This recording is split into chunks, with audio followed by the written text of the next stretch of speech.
Greetings, EBC Greenhouse family. This is Minister Eric coming to you once again. Greenhouse family, I want you to imagine something with me.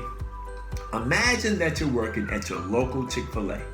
You know, the Chick-fil-A that's down the street, around the corner, the one that used to be slammed, super packed with people, inside and out. That's the Chick-fil-A you're working at. Now imagine that your manager came over to you and said, I'm going to be leaving for the entire day, but I'm leaving the assistant manager in charge, and I want you to follow their instructions and do whatever they would request of you to do.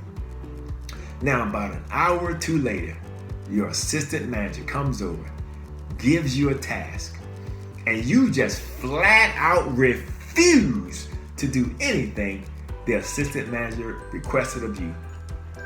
Could you honestly say that you were doing what your boss wanted if you refused to do anything the assistant manager asked of you? Think about it. Of course not. You don't even have to think that long. You wasn't obeying your boss if you didn't follow the instructions of the assistant manager who he left in charge. Sometimes we forget that same thing is true of our relationship with God. We cannot possibly say that we are pleasing God if we refuse to obey the people God has told us to obey. So who does God want us to obey and why? First of all, God tells children to obey their parents.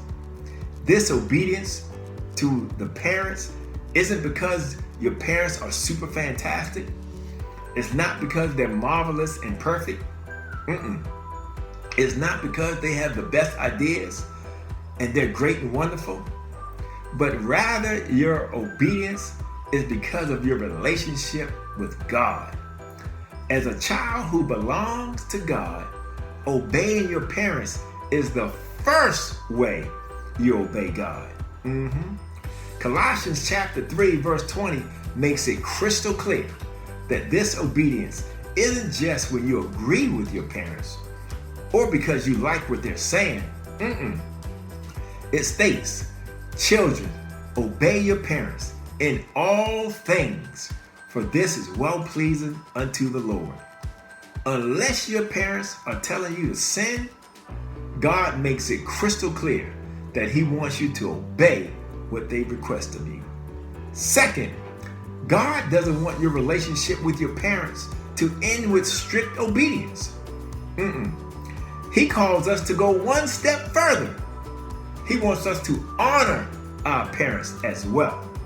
Obedience means doing what you're told, when you're told, the way you're told, to the best of your ability with a joyful attitude.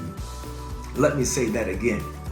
Obedience means doing what you're told, when you're told, the way you're told, to the best of your obedience with a joyful attitude. Anything less is disobedience. Now, honor means doing what you know your parents want without having to be told. That's what honor is. Honor and obedience is so important to God that it is one of his 10 commandments. And in fact, God also gives a promise with that instruction. God knows that being obedient isn't easy, so he offers a reward. God promises that your life will be better and longer if you obey your parents than it would be if you didn't obey. Think about that. In case that isn't enough, the reward goes both ways. In Romans chapter 1, verses 30 through 32, God tells us that those who disobey their parents are worthy of eternal death. If God is going to reward us for our disobedience or obedience, God needs to know what we've done, right? I would say, yeah, that's right. And he does know what we've done. God is always watching.